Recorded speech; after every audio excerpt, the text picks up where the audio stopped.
바바 형상은 계속되어야 한다. 그래서 해석기법 28 계속적 용법입니다. 우리가 전에 관계대명사랑 관계부사를 배우고 있어요. 그랬을 때 이 관계대명사랑 관계부사가요, 계속적 용법으로 쓰이는 경우가 있는데요. 이번 시간에는 도대체 이 계속적 용법이라는 것은 무엇이고 어떻게 해석해야 되는지, 그리고 이 계속적 용법의 특징은 무엇인지를 하나둘씩 살펴보도록 하겠습니다. 먼저 계속적 용법이란 무엇인지를 살펴보겠습니다. 이렇게 두 개의 문장이 있어요. 여기에도 관계대명사 후, 여기에도 관계대명사 후가 쓰였는데 차이점이 하나 있죠? 네, 그렇죠. 이 두 번째 관계대명사 후 앞에는 컴마가 찍혀 있어요. 그래서 우리는 지금부터 컴마를 찍지 않은 이런 관계대명사를 제한적 용법이라고 부를 거고요. 앞에 컴마를 찍고 나서 관계대명사를 쓰는 것을 관계대명사의 계속적 용법이라고 부르겠습니다. 그러면 지금 여러분들 머릿속에는 질문이 하나 떠오를 거예요.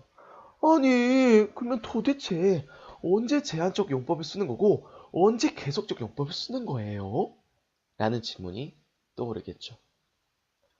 그거에 대한 답변을 간단하게 드리자면요. 우리가 계속적 용법을 쓰는 경우는 말하는 사람과 듣는 사람 사이에 이미 공통된 지식이 있을 경우에 우리가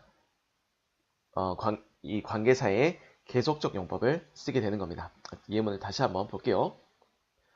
방금 위에 있던 문장 두 개를 관계대명사 앞까지 해서 이렇게 잘라봤어요. 첫 번째 문장입니다. 제가 여러분들한테 이렇게 말했다고 생각을 해보세요.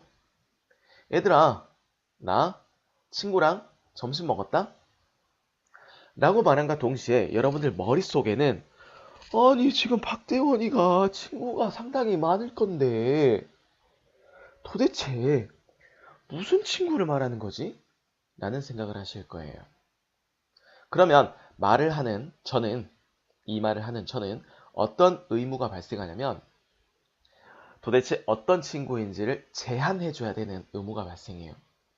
그럴 때 관계대명사에 제한적 용법을 쓰는 겁니다. 그래서 수많은 친구들 중에서 어떤 친구냐면 서울에서 일하는 친구랑 점심을 먹었어. 이렇게 말을 해야 된다는 거죠. 이번엔 두 번째예요. 얘들아, 나는 우리 아빠랑 점심을 먹었다? 라고 말한과 동시에 여러분들 머릿속에는 그냥 나의 아버지라는 사람 한 사람만 떠오를 거예요.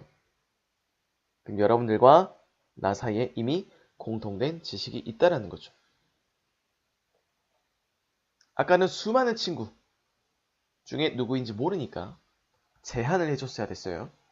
근데 이번에는 나의 아버지라고 말한과 동시에 여러분들 머릿속에는 이미 나의 아버지 한 사람이 떠오를 거예요. 더 이상 제한할 필요가 없죠. 그때는 뭘 할 수 있다? 제한할 필요는 없고요. 다만 이 앞에 선행사에 대한 추가적인 정보만 주면 된다는 거죠.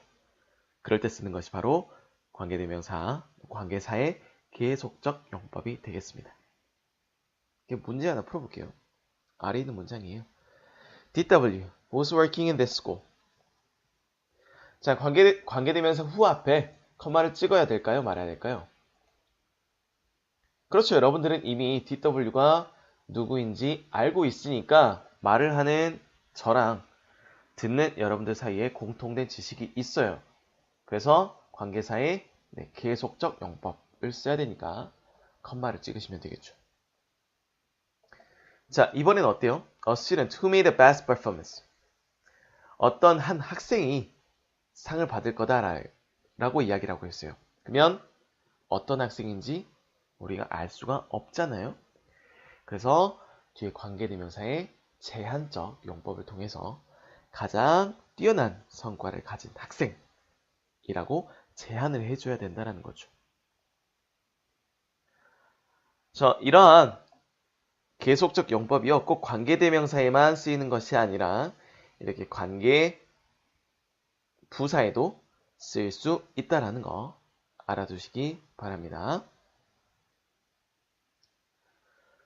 그러면 이러한 관계 대명사 또는 관계 부사의 계속적 용법을 어떻게 해석할 것이냐라는 건데요.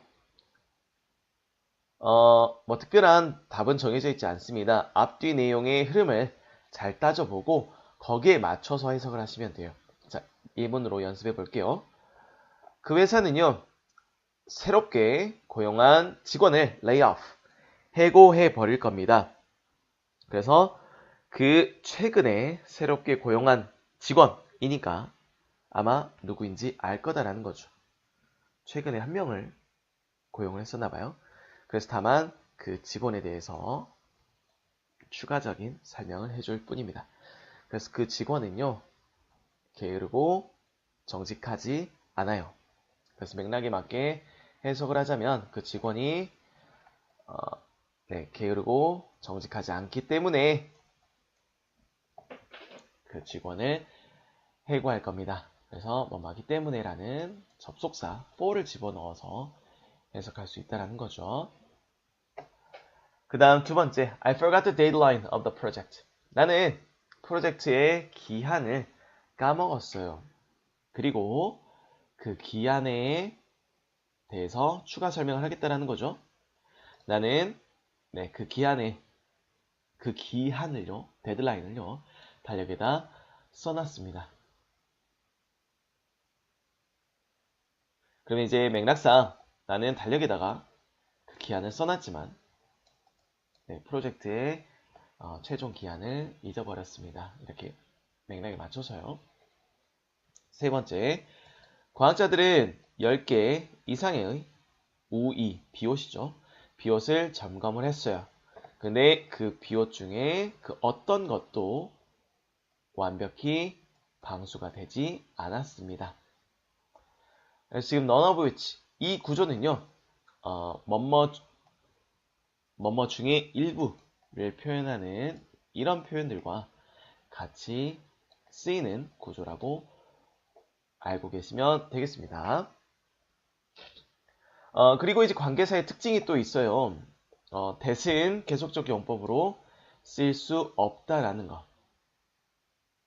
그래서 콤마 뒤에 나온 that은 관계대명사, 관계사처럼 해석하면 안 된다라는 거. 그리고 또 하나 계속적 용법으로 쓰인 which는 바로 앞에 나오는 명사와 대명사 뿐만이 아니라 앞에 나온 구나 절 전체를 선행사로 취할 수 있다라는 건데요. PPT를 통해서 볼게요. 이게 바로 계속적 용법으로 쓰이는 관계대명사가요. 바로 앞에 나오는 선행사를 꾸며주는 것이 아니라 앞에 나오는 문장 전체를 꾸며줄 수 있다는 거죠. 그래서 나는 들었어요. 나의 전 여친이 새로운 남친과 헤어졌다는 사실을요. 그리고 그 헤어졌다는 사실이 나를 행복하게 만든 거지. 새로운 남친이 나를 행복하게 만들면 이상한 거잖아요. 그래서 관계사의 계속적 용법은 문장 전체를 선행사로 취할 수 있다는 거. 그리고 컴마 다음에 나오는 컴마 다음에 나오는 that은 관계사처럼 해석하면 안 된다라고 했잖아요. 근데 이제 관계대명사의 계속적 용법으로는 안 된다라는 거지. 무조건 관계대명사가 안 된다라는 것은 아닙니다. 여기 볼게요. 나는 많은 학생들을 가지고 있어요. 근데 어떤 학생들이냐면 굉장히 잘 행동하는 많은 학생이고요. 또 어떤 학생이냐면은 매 순간 열심히 노력하는 학생이고요. 또 어떤 학생이냐면은 더 나은 미래를 위해서 항상 노력하는 많은 학생들을 가지고 있습니다. 그래서 관계대명사 that을 3개 이상 이렇게 나열할 때는 컴마 다음에 뭐 가능합니다. 근데 관계대명사의 계속적 용법으로 쓰인 것은 아니라는 거. 그걸 설명해 드리고자 한 겁니다. 자, 이렇게 계속적 용법에 대한 개념 설명 마치겠습니다. 오른쪽에 있는 7번 문제 보겠습니다. 다른 야채들과 compare to 비교해서 감자는요 seem less likely예요. 덜 뭐뭐 하는 것처럼 보인다는 거죠. Let's go bad. 덜 상하는 것처럼 보입니다. 그러나 improper storage, 부적절한 보관은요, 감자들에게 스트레스를 줄 수 있고 creating, 분사 구문이죠. 결국 녹색 물질을 만들어냅니다. called 솔라닌, 솔라닌이라고 불리는요. 자, 솔라닌이라는 물질에 대해서 단순히 추가적인 설명을 하겠다는 거죠. 그래서 컴마를 찍고 이 솔라닌은 독성이 있는 물질입니다. 그래서 감자를 잘 보관하지 못하면 이제 솔라닌이라는 녹색 물질을 만들어내게 되는데요. 이 솔라닌은 독성이 있는 물질입니다. 솔라닌은 요리에 의해서 파괴되지 않아요. 그래서 녹색 부분을 need to be cut off. be 플러스 cut의 과거 분사, 수동태죠. 그래서 잘려내줘야 합니다.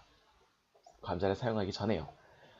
솔라닌은 또한 develops, 발달합니다. 즉 생겨난다라는 거죠.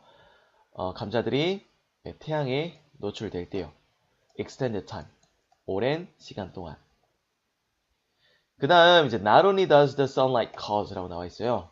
자, 여기 보시면 the sunlight가 주어가 되겠죠. 그리고 cause가 동사인데 앞에 보시면은 does가 나와 있어요. 이거 도대체 어떻게 된 걸까요? 그렇죠, 그렇죠. 뭐라고요? 맞아요. 앞에 지금 not only라는 부정어구가 나와 있어요. 부정의 의미를 가지고 있죠. 이 부정어구가 문장 맨 앞으로 나올 때는 주어 동사의 위치가 바뀌게 됩니다.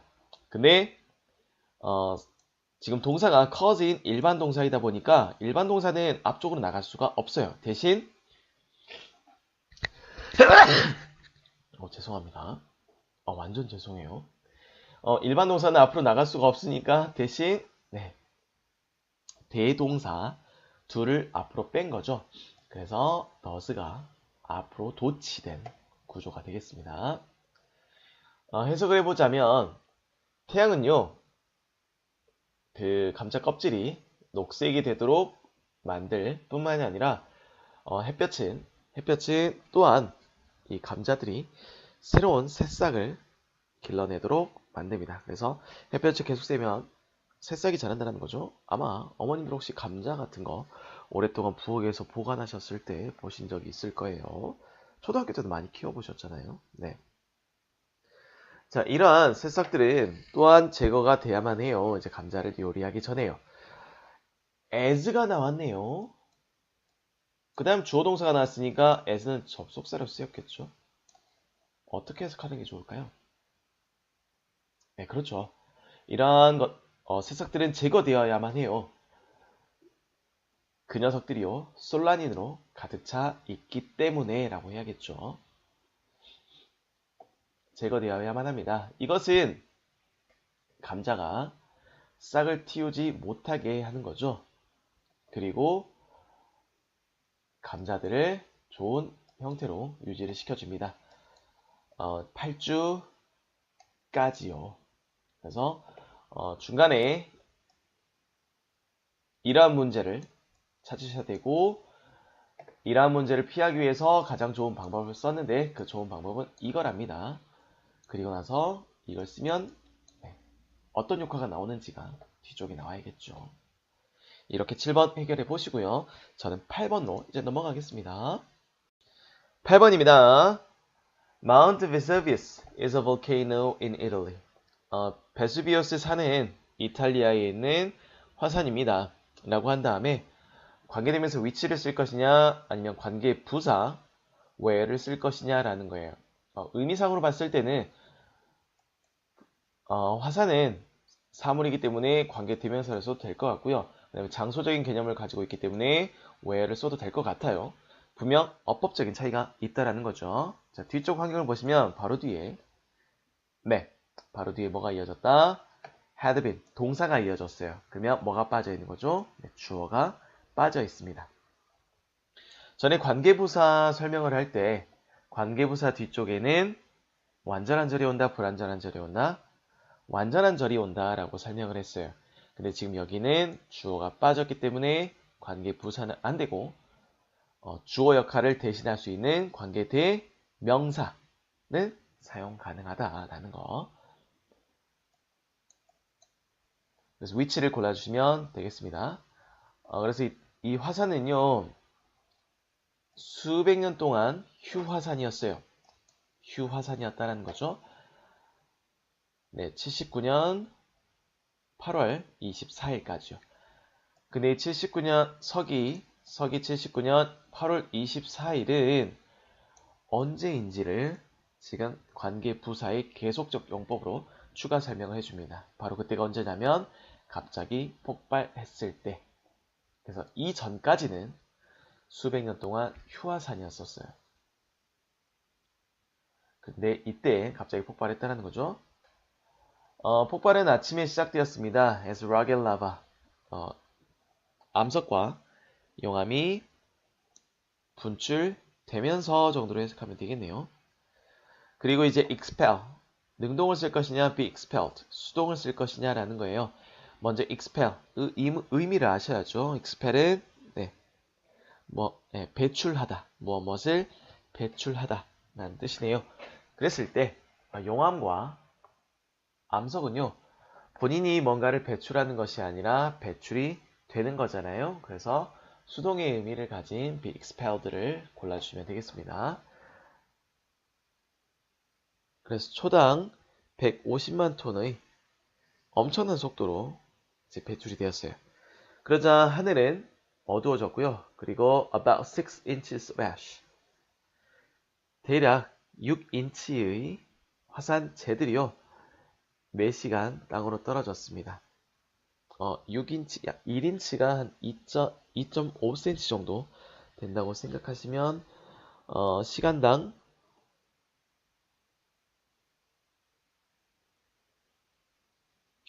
계산이 안 돼.